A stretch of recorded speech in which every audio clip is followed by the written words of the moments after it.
Hello, everyone. Well, I'm joined in this conversation today by Mike Wagstaff. Some of you may know Mike from visits to the very impressive Greyfriars Vineyard. So, Mike, thank you very much for joining me this afternoon to have a chat about Greyfriars Vineyard. Good afternoon, Richard, and likewise, I'm delighted to be here. Mm. Well, we met some time ago when I certainly was looking younger. You don't seem to have changed very much, apart from glasses, I think. But you had just purchased the original Greyfriars, I think, and were selling the wine that you inherited with that purchase. That is really some time ago, and it feels even longer because you know what they say, there's human years, dog years, and vineyard years. So, that must have been, at least 12 or 13 years ago. So, Ah. we've certainly come a long way since then. And I was particularly struck with how friendly everybody was at that stage. But you also told me a story that this wasn't your background. You weren't into vineyards and viticulture as a profession. I think you said you started out in engineering. Maybe I could start with a bit of your background there because it seems quite a change.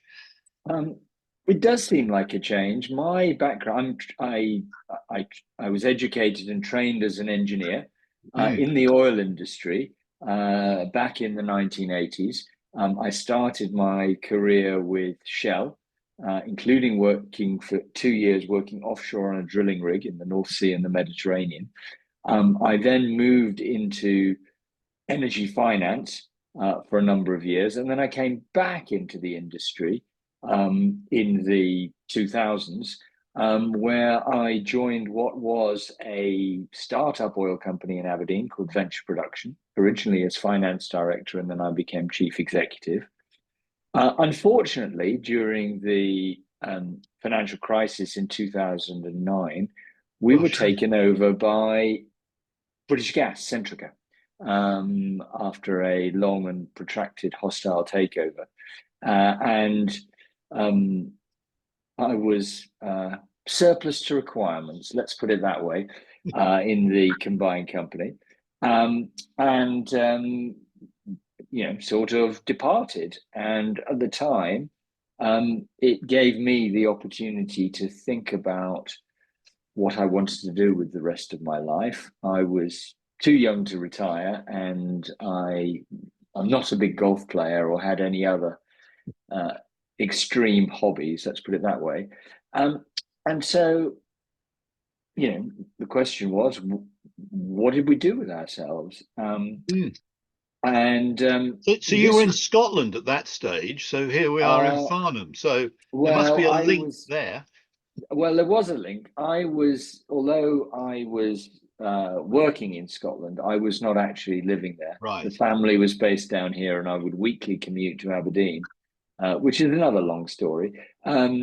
But we at that point we lived up in near the Hindhead Tunnel, a bit further away from Guildford than we do now.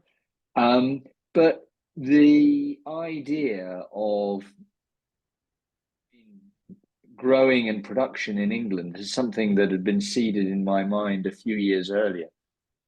My old geology professor from Imperial College, Professor Dick Selly, who some of you may be familiar with, was involved heavily with Denbies in the early days. And Right. if you remember the old tours they used to do, they start with a little movie. He used to feature in that. Anyway, Dick Selly had published a book on viticulture in Britain from a geological perspective.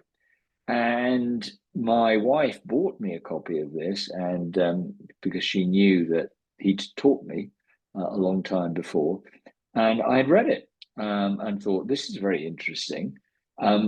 However, I had a more than full-time job running a FTSE 250 company in Aberdeen, and it was only when I had the luxury of not having to get on a plane every week and go to Aberdeen that I was able to do something about it. And the idea from day one was always to found a business. It was never going to be a hobby or a vanity project.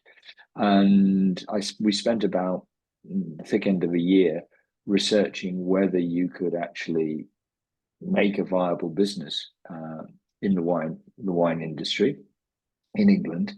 And we came to the conclusion that you could, but that you had to do, two things. You had to be of a commercial scale, and that you really needed to focus on sparkling wine rather than still wine. So your engineering background was completely, to one side, well, engineering and finance. And it was a book that led you to think of, I'll research a wine business in the UK. I mean, we're talking when? 2009, well, we're talking, 2010. The mid to late 2000s. Yeah, absolutely. But it was, obviously something I was interested in. I've been an avid consumer of the product I for was going to many ask you years, that. Yes. for many years. And it sounds like it was a very radical move. On the other hand, I'd already founded and built one business. Many of the skills and experience you need to build a business are common to many businesses, or even though technically they might be different. And so it wasn't such a leap in the dark. Yeah. And during the early days, we had a very good consultant who worked with us for about the first 5 years, who kept us out of trouble, I think is the best way to describe it. But it was the interest there, the passion was there, and to be honest, at that point, this was not. It was pretty much I won't say the Wild West, but it was far less developed, and people knew much less about growing grapes and making wine in the UK than we do today. Yeah, it's So, easy to forget, actually, isn't it, that over the last 10 years or so, how things have developed. But let me just pause the story a little bit, because here you are weekly commuting to Aberdeen. You find yourself serendipity, I guess, with the opportunity to look at a business. But what's equally fascinating is here you are on the Hogs Back, living not so far away, and finding a business that got you started. How did you find that? well, to be honest, we knew that the vineyard was there. Some friends had pointed it out, and obviously, Greyfriars Vineyard had been planted in 1989, so it had been around for a while under the previous ownership, but of course was a very small hobby, side hobby to the main vet's practice of Bill and Phil, the previous owners. But they had proved that you could grow good grapes and make decent wine on the side of the Hogs Back. Geologically, the North Downs is very similar to both the South Downs and to Champagne. Geologically, and again, this is where the geological connection comes. Between 60 and 100 million years ago, this was all one connected area. It was the bottom of a tropical sea.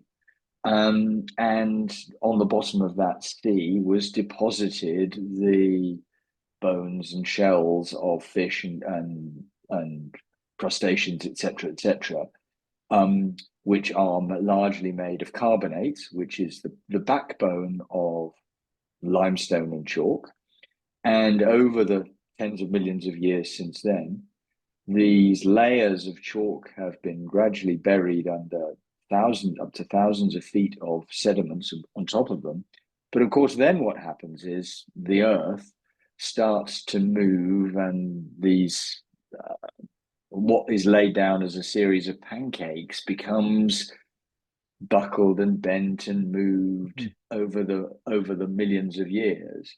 And in some places, the chalk is raised near the surface, and the softer layers above it get eroded away, which is exactly what we have on the top of the Hogs Back. The Hogs Back is, lovely name, but it is essentially the western end of the North Downs. It is the same geology as the South Downs, the White Cliffs of Dover, which then disappears under the channel and pops up again. So it is, what my friends describe as perfect wine growing country. the geology. We're just 150 miles north of Champagne. Which isn't far, actually, when you put it like that, is it? Not at all. No, it isn't. It isn't. And again, to go back to the connection with Dick Selly, when the Adrian White, the founder of Denby's, was thinking about what he did with the Denby's farm, which was a 300-acre pig farm at the time, as Dick Selly pointed out to him, he said, this is exactly the same geology as Champagne. You're 150 miles further north. And if you believe in this thing called global warming, and remember this is the early 80s, actually the climate should get better for growing grapes. Obviously what was almost heresy in those days has now proved to be the case, that the earth is actually, the climate is actually getting warmer. Then, the northern limit of where you can grow grapes and make commercial wine commercially has moved during those 30 years, probably from somewhere south of the Channel to somewhere, I think now today, I would say somewhere between Oxford and Birmingham. Wow. And probably will continue. This could be a big future industry for Britain. But you had to find a business. You knew it was there. Did you once say in that very early conversation, I've got in my mind here, and I might have this completely wrong, Dalton's Weekly? Was it a business that was for sale on Dalton's Weekly, the original Greyfriars? No, it was, what happened was, sorry, thank you. I'm just being. Oh, that's right. A coffee chat is good. So this is becomes coffee. I've just been brought tea in a Greyfriars mug. Perfect. Oh, excellent.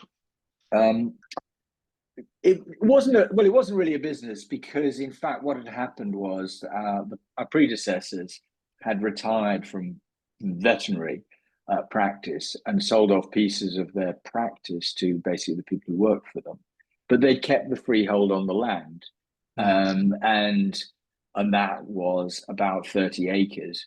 So they had tried to sell it in 2009, I think, and that fell through because nobody could get a mortgage in those days. So we knew it was for sale, but at that point we weren't ready to move, and it was only sort of probably nearly a year and a half later that, when we were ready to move, I called the agent who had been selling it and said, "What happened to Greyfriars?" They said, "Oh, by a strange coincidence, we had a buyer, but it fell through last week." And at the same time, we'd been looking to move house, and we found, after looking for about 5 years to move a little bit towards Guildford, we found the house of our dreams a mile and a half away, both in the same week. So, when you talk about serendipity, there was certainly the stars were aligned. Yeah. We love this part of the world, and very happy here. I had feared that we might have to go down to, east or west Sussex to find either a vineyard or a field that we could plant, which would have been logistically, much more complicated. But as it happened, we found what is now Greyfriars, and eventually bought it in November 2010. So you buy, I think it was an acre, planted with grapes, as it had been for some time. I mean, that's presumably below a commercial proposition. So that to move the story on a bit, you had to acquire that initial operation, and then you started to expand it. What were the steps that have led to that? That's a really good question. We with the purchase came about 30 acres of land, which included some woods, trees, buildings, and fields. And those fields were suitable for planting. So it gave us just under 20 acres to plant as part of that. You're absolutely right.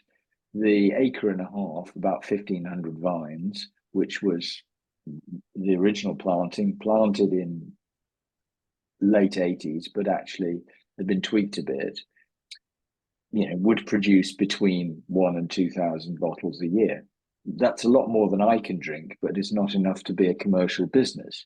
So you clearly had to expand the scale of the operation. You had to expand the facilities and the production capability. But all of that was something that we knew going into it. And we also realized that this was, it's a long-term proposition. In the wine business, you tend to think in decades or generations rather than in weeks and months, because it takes between 3 to 4 years from when you plant a new vine for it to be producing fruit. And then once you picked the grapes, it is anywhere from 3 to 6 years before those grapes are drinkable sparkling wine. Wow. So when did you start the expansion? Well, we started the expansion planting in 2011. And what attracted it, Greyfriars to us, was two things. Firstly, obviously, it was a proven site, so you weren't taking a risk, because it doesn't matter how much research you do until you get out there and plant grapes and see how they get on. There's no guarantee. So there was a track record, and there was space to expand. But the other thing was, you had a working vineyard, which gave us the opportunity to start making a little bit of our own wine while the vines matured. So it was a bit like, in any business, you want to learn to walk before you run. And so we weren't doing nothing and just waiting until suddenly 50 tons of grapes arrived. We had a couple of harvests. They were small, but you've still got to go through the management of the vineyard, go through the season, starting with pruning all the way through to harvest, and dealing with all the pests, the fungus, etc., the badgers, everything else that bedevils a vineyard. And so that was great experience, but in a controlled manner. We also didn't plant everything in one go. We staggered our planting over actually 5 years. So we bought the original Greyfriars site, and then 18 months later, we had the opportunity to buy our second site, what we call Monk's Hatch, which is literally where the A3 and the A31 meet or split, depending on that. Yeah, you can see it, can't you, as you come up? Yeah. If you're coming up the hill from Guildford on the A3 and you cut round to the A31, head towards Farnham, you can see it on your left. Obviously, yeah. I'm not recommending that if you're driving, you start peeking out the window, but that's where it is, and that site became available, and it came with it a 2,000 square foot barn and access to it. So we had the opportunity to use that as a winery, which we did. So we converted. We started planting that site in 2013, and at the same time, we converted the barn to become a winery. Which we didn't rebuild the structure. We basically took off the skin and reclad it with insulation and took the windows out of the ceiling. I'm tempted to use the word serendipity again. So you've got your original 30 acres. Adjacent to that, I presume, you had the opportunity of this new further expansion, and that brought with it the opportunity for a new winery. It's a terrific story of one thing leading to another. Well, I think it is. And, in my business career, I've always found that opportunities create new opportunities that you don't necessarily see right at the beginning. And I think that's the secret. Don't have hard and fast business plans. You've got to react. And to be honest, what we found when we took over the Monk's Hatch site, it is a little bit steeper than the main Greyfriars site. And it's also a little bit warmer. We put temperature measuring equipment in and measured it for several months before we bought it, and found that consistently Monk's Hatch was about half a degree Celsius warmer than the original Greyfriars site. I can only assume that is because it's a bit steeper. It catches a little bit more sun, and we started planting that, and it has turned into what I think is an incredible vineyard. It seems it's more productive than we expected when we planted it. The fruit does seem to be slightly riper than the main Greyfriars site, which is always a good thing. And probably from a practical perspective, it is not prone to frost, which is one of the perils that we live with at this time of year in the vineyard business. So that's great. It is, and then we leased the field next door, which we call Golden Down, on a 30-year lease, and took that over, so that entire site is now about 50% bigger than the original Greyfriars site, and was planted between 2013 and 2015. So it's been productive now for 5-6 years, and is fantastic. It's great. It's great. And the other thing we did there was maybe this is a good time to talk about how we make the wine. Well, I'd like to ask you first about how you plant the vineyards, because we're talking about acres of expansion here, and this is it done by machine and done automatically? You can, I mean, obviously it used to be done by hand, and we have replanted certain areas by hand, but basically what we are planting vines with a distance between them along the rows of between 1 and 1.2 meters, and between the rows, i.e. the bit where the tractor drives down the middle, of 2.2 meters. I won't ask you to do the maths, Richard, but basically that's about 4,000 vines per hectare. We have the thick end of 16 hectares, and therefore, if you do the maths, 64,000, is it? Yeah, it's about. Well, we've actually got 56,000 vines, because we vary the density, and it's not exactly square. But that's a lot of vines to plant by hand. So virtually all of our vines were machine planted.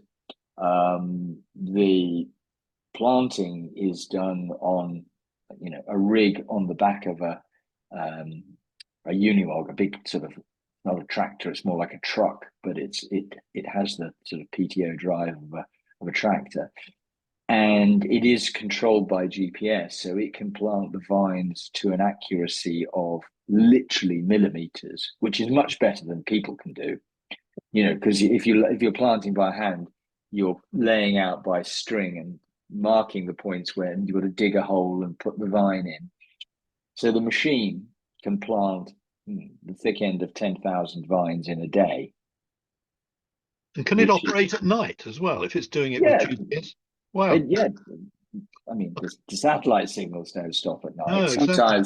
Sometimes the signal gets a bit wonky, where it depends on your position relative to the dozens of GPS satellites, and you need a minimum of 3 or 4. Depending on where the satellites are, sometimes the signal is a little less accurate. We had one period where we had to stop planting for about 3 hours, wait for the satellites to come back into sync. But other than that, no, it's spectacular. And when you see the vines planted, they are in incredible military precision, lined up both along the rows, sideways and diagonally. This must have appealed to your engineering background, Mike. It does. I'm as they say in the wine world, certainly in Britain, because we don't have an indigenous culture of growing vines and making wine. People tend to fall into one of two schools. It's either the French school, which I would characterize by, we've been doing it this way for 500 years, why would you change?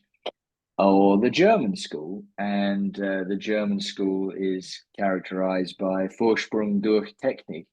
And I'm an engineer, so I tend to be drawn towards the Germanic side. And Hans, our consultant, and most of the equipment and the people who planted our vines came from Germany. And German agriculture is probably the most efficient in the world, and they have the best agricultural machinery and equipment. So we sort of sourced most of our equipment in the vineyard and a lot of it in the winery from Germany, and I'm very happy with it. So you mentioned, let's talk about the wine making. So I've got this picture now of the scale and the new vineyards and the high-tech way in which they've been developed. And you've developed this new winery. So let's move on to the winemaking. I mean, how many bottles? Well, let's start with volume. How many bottles now from that initial small site are you now able to produce? Generally speaking, the way I sort of, the rule of thumb is that each vine, when they're mature, will produce between 2 and 3 kilos of grapes per year. Right. And it will vary. It can vary quite a lot depending on the season, but that's a good rule of thumb. And each kilo of grapes makes about 3/4 of a bottle of wine when you've pressed it and the juice comes out. You get over 60% of the weight of grapes that you pick ends up as juice, which is actually, when you think about it, is a fantastic yield. And so then you think about it, each plant can produce about 2 bottles of wine a year. That's sort of the mental number that I work on. So we've got 55,000 vines. Broadly speaking, on average, we would expect to produce somewhere between about 135 and 145 tons, which will give us a bit more than the capacity of about 100,000 bottles a year. Wow. That compared, if you think about where we've come from, the first harvest in 2011, we produced 2 tons of grapes. The harvest that in October 2023 was 220 tons of grapes. Goodness. Which was extraordinary and by far and away the biggest harvest we've ever had. But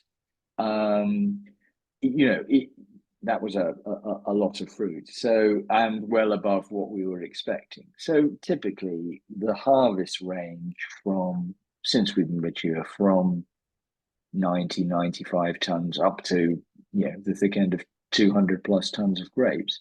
So that is one of the things that is well, it's exciting but challenging about being in England, because you do get such variation. And you're basically 3 varieties, aren't you? Chardonnay, Pinot Gris, and Pinot Meunier. That's right, the Pinots. So 90% of what we planted are the 3 traditional Champagne grape varieties. So that's Chardonnay, which is a white grape, Pinot Noir, which is a red grape, and Pinot Meunier. And of that, about 50% of our total plantings are Chardonnay, 30% are Pinot Noir, and 10% are Pinot Meunier. And of the balance of 10%, you're right, we have some Pinot Gris, we have some Pinot Blanc that we planted when we did some replanting in 2019, and we have some Sauvignon Blanc.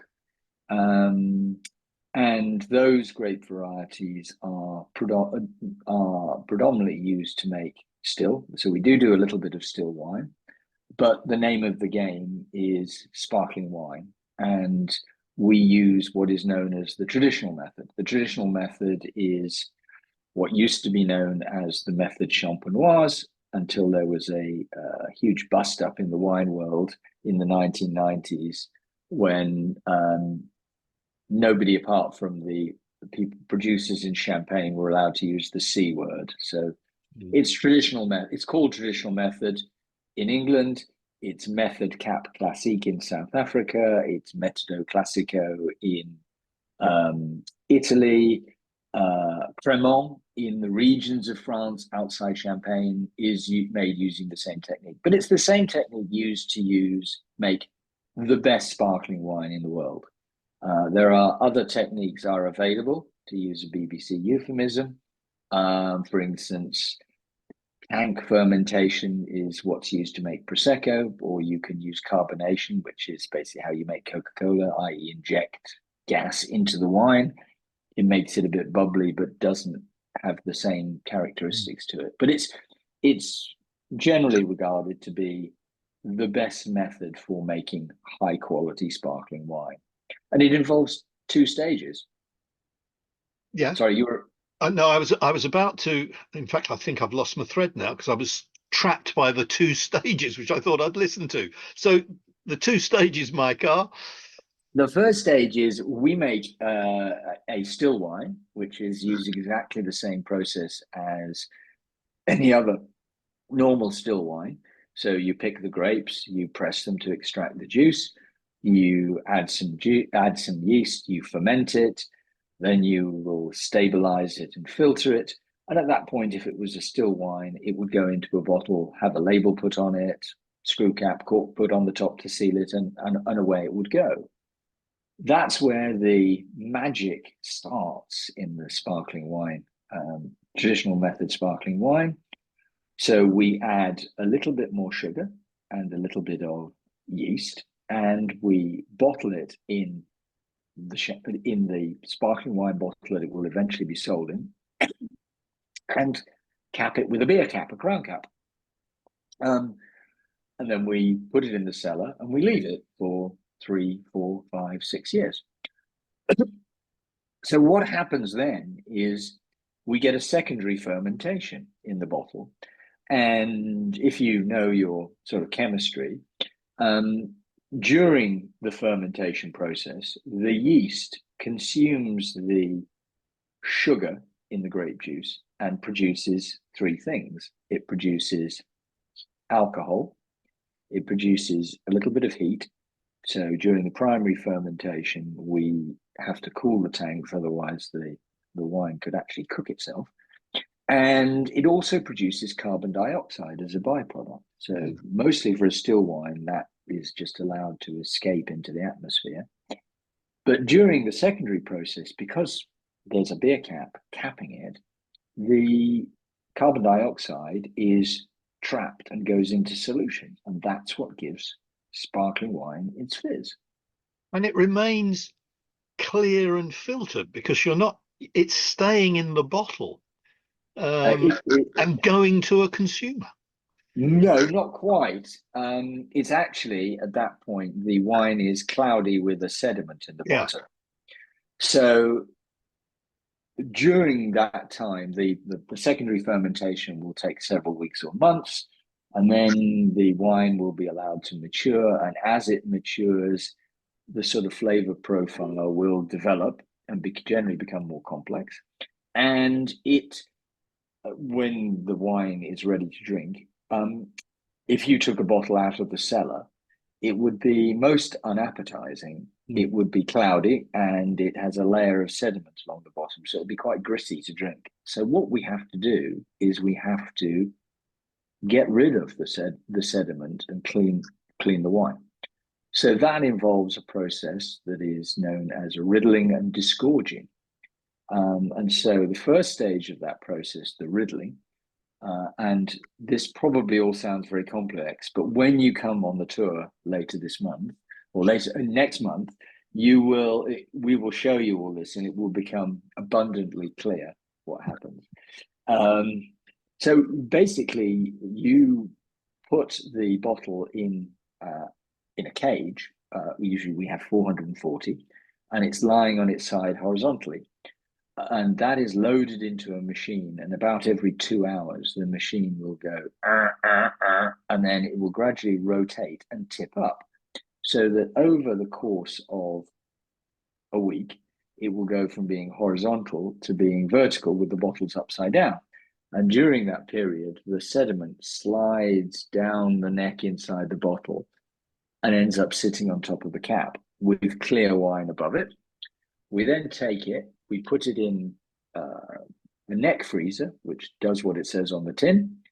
It is a mixture of water and glycol at between minus 25 and 30. We put it in there for 10 minutes and it will freeze a small plug of wine in the neck to form a plug of ice. And that ice encapsulates the sediment. And you can then turn the bottle upside down without the sediment falling back into the wine. And so we then disgorge it. So basically, the bottle inside has between 6 and 7 atmospheres of pressure. So if you try and take the top off, the pressure in the bottle will fire both the cap off and the plug of ice out and leave you with a bottle of clear, pure wine. And the wine is then topped up. We add a little bit of sweetness to balance the wine.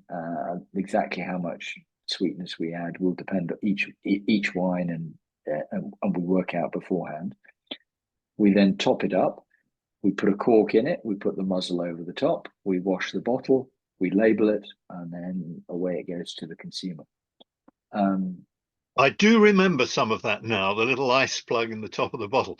I didn't want to go in too much to the secrets of your winery because that's going to be one of the interest points for people coming on the tour. And I'd like to think that our chat is encouraging more people to come on the tour. But there's one other area of great interest I must ask you about, and that's your cellar.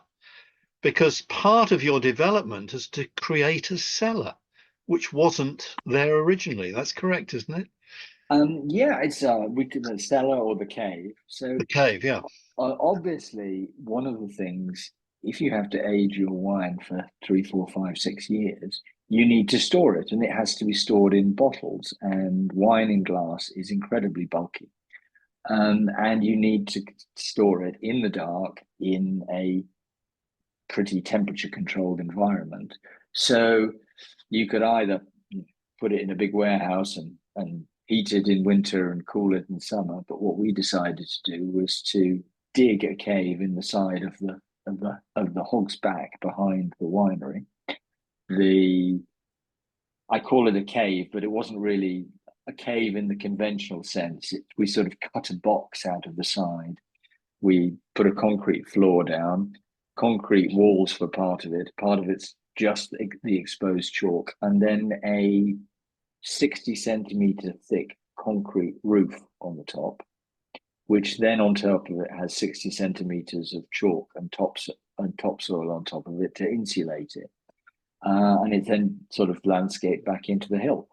And that has the capacity to hold up to about 250,000 bottles. Oh, my goodness. It's the perfect environment. It's cool with a high humidity level, and the wine goes in there and then comes out when it's ready to drink. You've referred on a few occasions to the real focus of the Greyfriars brand is sparkling English wine, but you are experimenting with still wines. Clearly there's no red, even though you've got the Pinot Noir grape, and I've got images of that film Rising Through California here. We're talking about a wine tour in the south of England, maybe not quite the same, but yeah. Any plans for a brand range extension into red wine, or sticking with the core of what are your award-winning English sparkling wines? That's a good question. And there are people who are experimenting and trying to make red wine, particularly with Pinot Noir in this country, but other varieties as well. It is challenging. It's not something we've thought about, but we've decided not to do it at the moment. And the reason for that is twofold. The variation in weather from one season to another is more extreme in England or southern England than it is in most wine producing areas. And that variation in both yield and quality is very pronounced, and it's more pronounced for still wine than sparkling wine. And the challenge that we've got, if we want to get the consumers in this country excited about indigenous wine, is we have to have three things. We actually have to have four things. We have to have quality, so the wine's got to be good. It has to be consistent, so you don't have one great year and then another year that's the next year's terrible. You have to have quantity, so it has to be available. It's not just something that is you have to go a long way to get. And obviously it has to be at an appropriate price, because price does matter. The problem we have with making a still red wine, is that it would vary a lot from one year to the next. I think in many years, you would not be able to make an acceptable quality red wine. But the other practical problem is that the point at which you have to manage your vineyards in a very different way and reduce yields. And you have to make the decision to do that long before you get to harvest, and before you have any guarantee that you're going to have a warm enough vintage to make a still red wine. So the net result of that is that the price at which you would have to be selling your English Pinot Noir would be one that would make it not very competitive with much better wines from around the world. And I'm thinking particularly things like New Zealand or Oregon or Washington State or California. And so I want to make wines that I can be proud of, not wines that I would rather buy something else down the shop. It doesn't mean that people shouldn't try it. I think it's great. And the other practical thing is our Pinot Noir is far too valuable making sparkling rosé wine than it would be to make still. We know we can make great wine. So that is a very long-winded answer to your very simple question, I'm afraid. But however, what we're trying to do is we're trying to make limited amounts of still wine, which we can make consistently from year to year. So one of the wines that we do produce generally every year is a still white blend that for the last couple of years has been a blend of Chardonnay, Pinot Gris, and now Pinot Blanc.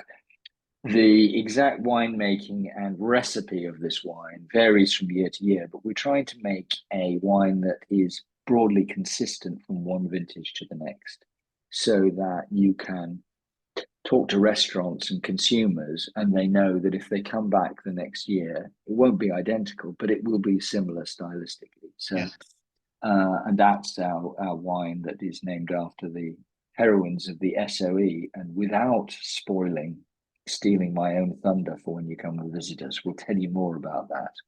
Well, when you Mike, get to Greyfriars.